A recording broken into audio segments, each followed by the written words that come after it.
ప్రభునామమున అందరికీ శుభములు, మన్నతులండి.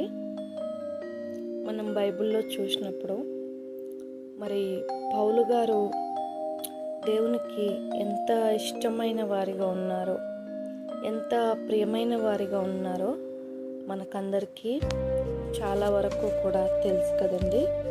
మరి ఆయన ఎలాగున దేవునికి ప్రియమైన వారిగా ఉన్నారు అనేవి మనము ఒక చిన్న అంశంలో మనము ధ్యానం చేస్తున్నాం. ఆయన ఏమని అంటున్నారంటే, ఆయనతో అపోస్తలుడైన పౌలు గారు హెబ్రీయులకు రాసిన పత్రికలో 1వ అధ్యాయంలో ఇలాగుంది, 8వ వచనంలో, దేవా నీ సింహాసనము నిరంతరము నిలుచున్నది, నీ రాజదండము న్యాయార్థమైనది, నీవు నీతిని ప్రేమించితివి, దుర్నీతిని ద్వేషించితివి. అందుచేత దేవుడు నీ తోడి వారి కంటే నిన్ను హెచ్చించినట్లుగా ఆనంద తైలముతో అభిషేకించెను. ఎలాగున అభిషేకించారంటండి, దేవుడు నీ తోడి వారి కంటే ఆనంద తైలముతో అభిషేకించారంట. ఎందువలన? నీతిని ప్రేమించితివి, దుర్నీతిని ద్వేషించితివి. మరి ఆయన నీ పేరేమి అని అంటే, ఆయన సత్యము అని అంటున్నారు. ఆయన సత్య స్వరూపిగా ఉన్నాడు. మరి ఆయన ప్రతి ఒక్క విషయంలోనూ ఆయన ఎలా ఉన్నారు అని అంటే, నీతిని ప్రేమించి దుర్నీతిని ద్వేషించేవారిగా ఆయన ఉన్నాడు. మరి ఏంటి నీతి, ఏంటి స్థితిగతి అని అంటే, ఈ లోకంలో ఉన్నట్లు చట్టాలు, న్యాయాలు ఇవి కాదు కానివ్వండి, అవి కాదు కానివ్వండి అని ఎలా అంటారండి? మీరు గవర్నమెంట్ని తిరస్కరిస్తారా, పెద్దలు చేసిన దాన్ని అలా అంటారా అని కాదు కానివ్వండి, దేవుని వాక్యము ఏమి బోధిస్తుంది అన్నది మనము చూడాలి.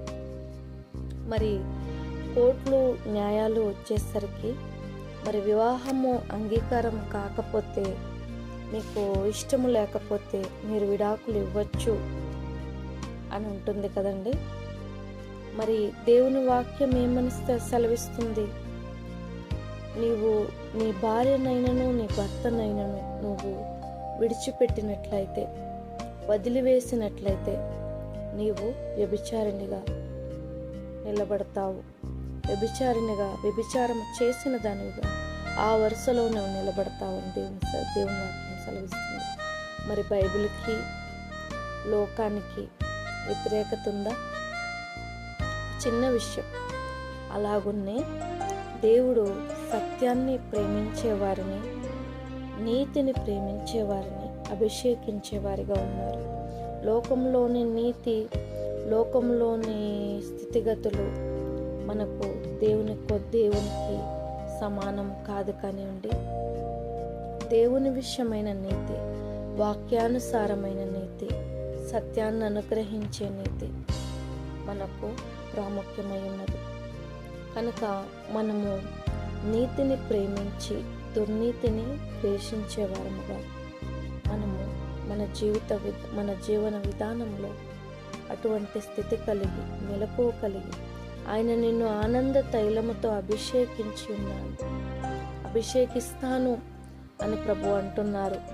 నా ఆత్మతో నిన్ను నింపుతాను అని అంటున్నారనంటే, ఆయన మనల్ని ప్రేమించి మన కొరకు ఆదరణకర్తను పంపించి మనల్ని ఆయన ఆదరిస్తానని అంటున్నారు.